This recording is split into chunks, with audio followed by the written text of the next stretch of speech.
بسم الله الرحمن الرحيم. اللهم صل على محمد وآل محمد.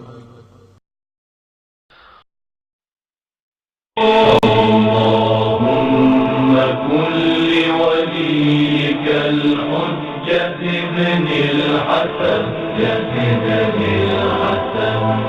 صلواتك عليه وعلى آبائه في هذه الساعة وفي كل ساعة